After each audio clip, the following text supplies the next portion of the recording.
नमस्कार, स्वागत है आप सभी का। तो जैसा कि हम लोग की चर्चा चल रही थी सामाजिक एवं धार्मिक सुधार आंदोलन पर, तो उसी क्रम में आज हम लोग आगे बढ़ेंगे और दूसरा पार्ट हम लोग डिस्कस करेंगे, जिसमें सामाजिक धार्मिक सुधार आंदोलन से संबंधित कुछ महत्वपूर्ण प्रश्नों को हम लोग देखेंगे और चर्चा के माध्यम से अच्छी तरह से उन्हें समझने का प्रयास करेंगे। और जो भी प्रश्न आप देखेंगे, आप कोई भी प्रैक्टिस उठा लीजिए, आप देखेंगे ये सभी प्रश्न कहीं ना कहीं परीक्षाओं में पूछे गए हैं। और जितने प्रश्न परीक्षाओं में पूछे गए, अगर आप सिर्फ PYQs पे ही या प्रीवियस ईयर क्वेश्चंस जो हैं उन्हीं पे डिपेंड रहेंगे तो संभव नहीं है कि आप अपना जो चयन है वो सुनिश्चित कर सकें। तो इसलिए आवश्यकता है कि जो प्रश्न बन चुके हैं वो तो आपको तैयार करने ही हैं, लेकिन साथ ही साथ आपको जो ये व्याख्या की जाती है इसके माध्यम से आपको नए प्रश्न तैयार करने हैं। तो जब तक आप नए प्रश्न नहीं तैयार करेंगे, क्योंकि हमेशा वो रिपीट नहीं होते रहेंगे, और रिपीट होंगे तो एक परसेंटेज होगा। मान लीजिए कि 70% भी रिपीट हो जाएंगे, तो क्या आप 70% ही करना चाहते हैं? नहीं ना। जब आप 95% करने का आप तैयारी रखेंगे तब 90% नहीं कर पाएंगे, क्योंकि कंपटीशन तो टफ है, नो डाउट। तो आपको प्रीवियस ईयर के जो भी क्वेश्चंस हैं, जो कि हम इसमें करा ही रहे हैं, साथ ही साथ हम नए क्वेश्चंस भी ला रहे हैं और जो व्याख्या करते हैं तो एक एक प्रश्न के साथ में 4-5 प्रश्नों की व्याख्या हो जाती है, इसलिए अवश्य सुने। और जब चूँकि ये जो सेशन है, अभी से पहले जितने भी हम सेशन लाए वो जो शिक्षक भर्ती परीक्षा है उसको फोकस करके वो सेशन थे। और कोई भी परीक्षा दे, वो टाइटल भले ही था कि शिक्षक भर्ती परीक्षा, लेकिन आप कोई भी परीक्षा देंगे उसमें इक्वली इम्पॉर्टेंट है वो सेशन, आपके लिए उतना ही महत्वपूर्ण है। चाहे वो RO का दें, चाहे आप UPPSC का दें, चाहे आप UPSC का दें, आप कोई भी एग्ज़ाम देंगे आपके लिए इक्वली बेनिफिशियल रहेगा। तो जो भी व्याख्या है ज़रूर उसको ध्यान से सुने, और जहाँ पर भी कोई महत्वपूर्ण तथ्य लगे उसको अपने पास नोट करते चलें और अपनी तैयारी को एक अच्छी स्थिति में पहुँचाने का प्रयास करें। शुरू करते हैं आज का सेशन। और जैसा कि बराबर हम आप लोगों से अनुरोध करते हैं कि अगर आप लोगों को सेशन अच्छा लगता है, अगर कहीं से भी लगता है कि ये जो सेशन है ये आपकी तैयारी में एक मार्गदर्शक का कार्य कर रहा है, तो प्लीज़ चैनल को सब्सक्राइब कर लीजिए, बेल आइकन को प्रेस कर दीजिए, ताकि चैनल पर पढ़ने वाले वीडियोज़ के नोटिफिकेशंस आपको मिलते रहें। और जो कि वीडियोज़ लंबे हो जाते हैं, इसलिए अभी हमने जो आपके लिए वीडियोज़ बनाते हैं उन्हीं से कुछ शॉर्ट्स निकाले हैं, जिसमें कि एक एक क्वेश्चन आपके रिकॉल होते रहेंगे। तो ये जो उद्देश्य है शॉर्ट्स का यही है कि आप एक एक क्वेश्चन रिकॉल होगा 10 सेकेंड, 15 सेकेंड, 20 सेकेंड के, ऐसे वो एक क्वेश्चन का आपको रिवीजन आसानी से हो सकता है। और उद्देश्य यही है किसी भी तरह से आप जब एग्जामिनेशन हो तो आप उसमें अपनी सफलता सुनिश्चित करने की स्थिति में अवश्य पहुँचें। शुरू करते हैं आज का सेशन, देखते हैं सेशन संबंधित प्रश्नों को। आज के सेशन का पहला प्रश्न है, और जो हमारा टॉपिक चल रहा है उस क्रम में ये 21वां प्रश्न है। तो प्रश्न है, 1856 में विख्यात हिंदू विधवा पुनर्विवाह अधिनियम को पारित करवाने के लिए निम्नलिखित में से कौन उत्तरदायी था? आपको मालूम है 1856 में हिंदू विधवा पुनर्विवाह कानून पारित हुआ था। तो किसके प्रयासों से ये कानून पारित हुआ था, ये आपको बताना है। देवेंद्रनाथ टैगोर है, केशव चंद्र सेन है, ईश्वर चंद्र विद्यासागर है और अक्षय कुमार दत्त हैं। तो क्या इस प्रश्न का सही जवाब होगा, ये आपको बताना है। तो इसमें जो ये हिंदू विधवा पुनर्विवाह अधिनियम पारित करवाने के लिए जिनका महत्वपूर्ण योगदान है वो हैं ईश्वर चंद्र विद्यासागर। इस प्रश्न का सही जवाब है C, ईश्वर चंद्र विद्यासागर के प्रयासों से ही 26 जुलाई 1956 को हिंदू विधवा पुनर्विवाह अधिनियम पारित हुआ था। नेक्स्ट देखते हैं। महाराष्ट्र में प्रार्थना समाज की स्थापना की प्रेरणा किससे मिली? तो जो महाराष्ट्र में प्रार्थना समाज की स्थापना हुई थी 1867 में, आपसे पूछा जा रहा है कि इसकी प्रेरणा किससे मिली। तो प्रार्थना समाज की स्थापना किसने की थी? ये की थी आत्माराम पांडुरंग ने 1867 में, और इसकी प्रेरणा मिली थी केशव चंद्र सेन से। तो केशव चंद्र सेन हैं, इनके प्रेरणा स्वरूप पूरे देश में बहुत सारे संगठन बने धार्मिक सामाजिक सुधार से संबंधित। तो उसी में से जो महाराष्ट्र में प्रार्थना समाज बना, इसकी भी प्रेरणा जो थी वो केशव चंद्र सेन से ही मिली थी। या अगर कभी व्यक्ति का नाम ना दिया हो तो आपको संस्था दी होगी ब्रह्म समाज। तो ब्रह्म समाज की प्रेरणा के फलस्वरूप ही और अगर व्यक्ति है तो केशव चंद्र सेन की प्रेरणा के फलस्वरूप ही प्रार्थना समाज बना। आप देखेंगे दक्षिण भारत में वेद समाज बना, आप उत्तर भारत में आप देखिए आर्य समाज है और आपका देव समाज है। ये जो समाज बने ये सब इनके प्रेरणा स्रोत जो रहे वो केशव चंद्र सेन ही रहे। इस प्रश्न का सही जवाब है बी। नेक्स्ट देखते हैं, बॉम्बे प्रार्थना समाज में एम.जी. रानाडे निम्न में से किससे प्रभावित हुए थे? जो बम्बई में प्रार्थना समाज स्थापित हुआ था उसमें एम.जी. रानाडे वही महादेव गोविंद रानाडे, जस्टिस रानाडे, वो किससे प्रभावित हुए थे? तो निश्चित तौर से केशव चंद्र से प्रभावित होकर ही वो प्रार्थना समाज से जुड़े थे।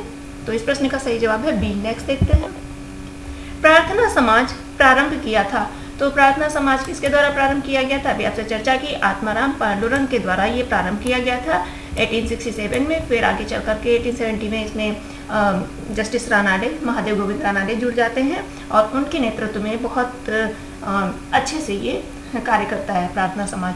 नेक्स्ट देखते हैं, सन 1891 के एज ऑफ कंसेंट एक्ट के अंतर्गत कन्याओं के विवाह की न्यूनतम आयु क्या निर्धारित की गई थी? कब बात हो रही है? 1891 में बहराम जी मालाबारी के प्रयासों से एक एक्ट पास हुआ था जो कि कहा गया एज ऑफ कंसेंट एक्ट। तो इसके अंतर्गत क्या न्यूनतम आयु रखी गई थी कन्याओं की? तो इसके अनुसार जो न्यूनतम आयु रखी गई थी वो रखी गई थी 12 वर्ष। तो बी इस प्रश्न का सही जवाब है। नेक्स्ट देखते हैं,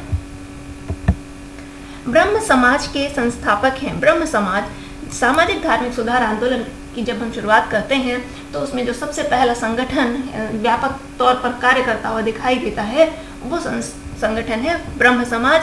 और ब्रह्म समाज के जो संस्थापक हैं वो हैं राजा राम मोहन राय। राजा राम मोहन राय के द्वारा 1828 में 1828 में ब्रह्म समाज की स्थापना की जाती है और ये संगठन बहुत सारे कार्यों पर, बहुत सारी कुरीतियों पर कार्य करता है और काफ़ी हद तक सफलता मिलती है। तो इस प्रश्न का सही जवाब है बी।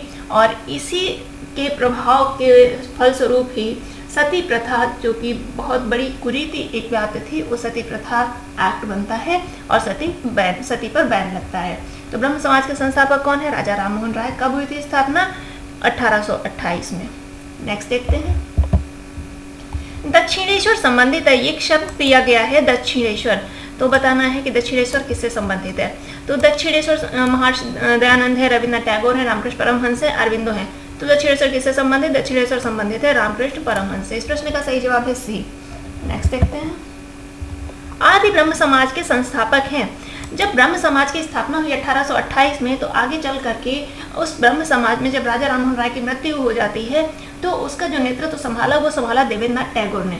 और देवेंद्रनाथ टैगोर के नेतृत्व में ब्रह्म समाज दिन रात तरक्की करता है। आगे चलकर उसमें केशव चंद्र सेन जुड़ जाते हैं और फिर केशव चंद्र और देवेंद्रनाथ टैगोर के बीच में कुछ विवाद होने के चलते देवेंद्रनाथ टैगोर केशव चंद्र सेन को ब्रह्म समाज से बाहर कर देते हैं। ऐसी स्थिति में केशव चंद्र सेन एक अन्य ब्रह्म समाज बना लेते हैं जिसको कहा जाता है भारतीय ब्रह्म समाज, और जो मूल ब्रह्म समाज बचा वो कहलाया आदि ब्रह्म समाज। तो आदि ब्रह्म समाज के साथ कौन जुड़े थे? देवेंद्रनाथ टैगोर। तो आदि ब्रह्म समाज के संस्थापक कौन है? देवेंद्रनाथ टैगोर। तो यहाँ पर पूछा जा रहा है आदि ब्रह्म समाज के संस्थापक हैं कौन है? देवेंद्रनाथ टैगोर। नेक्स्ट देखते हैं, सत्यार्थ प्रकाश की रचना की गई। सत्यार्थ प्रकाश एक पुस्तक है समाज सुधार से संबंधित। पूछा जा रहा है कि इसकी रचना किसके द्वारा की गई है? स्वामी दयानंद सरस्वती है, स्वामी विवेकानंद है, राजा राम मोहन राय है, महात्मा गांधी है। तो इसकी रचना की गई थी स्वामी दयानंद सरस्वती के द्वारा। और स्वामी दयानंद सरस्वती की रचित ये पुस्तक सत्यार्थ प्रकाश आर्य समाज की बाइबल कही जाती है। किस संगठन के द्वारा शुद्धि आंदोलन चलाया गया? एक शुद्धि आंदोलन चलाया गया था, यानी कि जो ऐसे हिंदू जो कि हिंदू धर्म से किसी अन्य धर्म में चले गए थे तो उनकी शुद्धि का एक कार्यक्रम चलाया गया था कि वो वापस अपने धर्म को ग्रहण कर सकते हैं। तो ये शुद्धि आंदोलन चलाया गया था आर्य समाज के द्वारा। इस प्रश्न का सही जवाब है बी, आर्य समाज। सर सैयद अहमद खान महिलाओं के लिए आधुनिक शिक्षा के विरोधी थे। निम्न में से कौन सा दृष्टिकोण उनसे असंबद्ध है? अब वो आधुनिक शिक्षा के विरोधी थे, कौन सा दृष्टिकोण उनसे असंबद्ध है आपको ये बताना है। महिलाएं कुशल माता और गृहिणियां बने, बिल्कुल वो चाहते थे कि महिलाएं कुशल माता और गृहिणी बने। वे महिलाओं में पर्दा प्रथा के पक्ष में थे, बिल्कुल पक्ष में थे। वे बहुविवाह को तर्कसंगत मानते थे, बिल्कुल तर्कसंगत मानते थे, ये तीनों सही है। वे स्त्रियों को नौकरी कराने के पक्ष में थे, जो शिक्षा का विरोधी है, जो पर्दा प्रथा का पक्षधर है, तो वो नौकरी कराने के पक्ष में कैसे हो सकता है? तो ये जो कथन है यही उनके साथ असंबद्ध नहीं है, यही असत्य है और यही इस प्रश्न का सही जवाब है। नेक्स्ट देखते हैं, 19वीं सदी के भारतीय पुनर्जागरण में किसका अधिक योगदान है?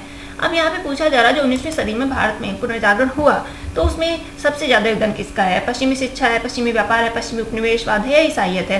तो निश्चित तौर से पश्चिमी शिक्षा का सबसे ज़्यादा योगदान है, क्योंकि पश्चिमी शिक्षा के चलते जो पश्चिम में जो भी सुधार हो रहे थे उन सब का असर पड़ा और किस तरह से क्या हमारे यहाँ कुरीतियाँ हैं, किस तरह से उनसे हम लोग छुटकारा पा सकते हैं।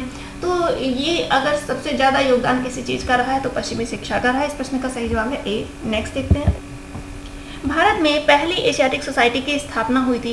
यहाँ पे पहली एशियाटिक सोसाइटी की स्थापना पूछी जा रही है। पहली एशियाटिक सोसाइटी आपको पता है इसकी स्थापना हुई थी कलकत्ता में और लॉर्ड वारेन हेस्टिंग्स के कार्यकाल में इसकी स्थापना हुई थी।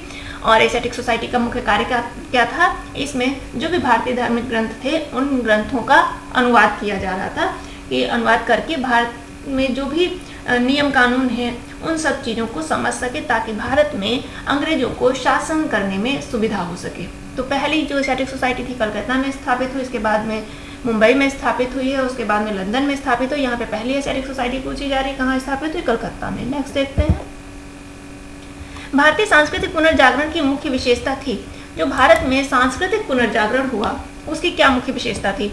दार्शनिक विचारधारा का विकास, नव क्षेत्रीय भाषाओं का जन्म, शोध आधारित विगत इतिहास एवं पुरातत्व का अध्ययन, लेखन के अन्य स्वरूपों के स्थान पर उपन्यास का विकास। तो क्या मुख्य कारण था, क्या मुख्य विशेषता थी? तो मुख्य विशेषता थी दार्शनिक विचारधारा का विकास। दार्शनिक विचारधारा ने ही सांस्कृतिक पुनर्जागरण में बहुत महत्वपूर्ण भूमिका निभाई। नेक्स्ट देखते हैं, स्वामी दयानंद सरस्वती ने एक राजनीतिक विचार की शुरुआत की थी, वह था किस राजनीतिक विचार की स्वामी दयानंद सरस्वती ने शुरुआत की थी? वैराज्य है, द्विराज्य है, स्वराज्य है या फिर अधिराज्य? तो जिसकी इन्होंने शुरुआत की थी वो है स्वराज्य। तो इस प्रश्न का सही जवाब है सी, स्वराज्य। नेक्स्ट देखते हैं, भारत भारतीयों के लिए है, किसने कहा था? तो बहुत चर्चित प्रश्न है, भारत भारतीयों के लिए है, किसने कहा था? ये कहा था दयानंद सरस्वती ने और इसी कथन की वजह से दयानंद सरस्वती को कहा जाता है भारत का मार्टिन लूथर। इस प्रश्न का सही जवाब है सी। नेक्स्ट है, 1919 के शारदा अधिनियम द्वारा लड़कियों की विवाह की आयु निर्धारित की गई थी। अभी इससे पहले हम लोगों ने पढ़ा था 1891 का एज ऑफ कंसेंट एक्ट, उसमें भी लड़कियों की आयु पूछी गई थी। तो जब हम विवाह अधिनियम की बात करते हैं तो हमें 3 अधिनियम पढ़ने होते हैं। एक पहला जो 1872 का ब्रह्म विवाह अधिनियम, दूसरा 1891 का एज ऑफ कंसेंट एक्ट और तीसरा 1919 का 1929 है, ये 1919 नहीं है, ये 1929 है। तो 1929 का शारदा अधिनियम। तो यही हमें 3 अधिनियम पढ़ने होते हैं, जिनमें से पहला जो है ब्रह्म विवाह अधिनियम, उसमें और 1929 के अधिनियम में दोनों में ही जो विवाह की आयु है लड़कियों की वो समान है, यानी कि 14 वर्ष है। जबकि 1891 के एक्ट में जो लड़कियों की विवाह की आयु रखी गई थी वो 12 वर्ष रखी गई थी। यहाँ पर 1929 के शारदा अधिनियम में पूछा जा रहा है तो ये आयु रखी गई थी 14 वर्ष। तो इस प्रश्न का सही जवाब है बी, 14 वर्ष। नेक्स्ट देखते हैं, शारदा बिल निम्न में से किससे संबंधित है? तो वो भी चर्चा हो चुकी है, किससे संबंधित है? तो विवाह की आयु से संबंधित है और इसके अनुसार जो लड़कियों की विवाह की आयु रखी गई थी वो क्या रखी गई थी? 14 वर्ष। नेक्स्ट देखते हैं, बंगाल के मुस्लिम पुनर्जागरण के पिता कहे जाने वाले मुस्लिम विद्वान हैं। तो बंगाल में किसे मुस्लिम पुनर्जागरण का पिता कहा जाता है?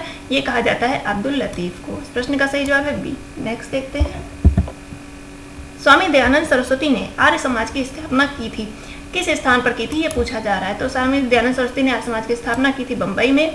कब की थी? 1875 में। और आगे चल करके जो आर्य समाज का मुख्यालय बनाया गया वो बनाया गया था लाहौर में।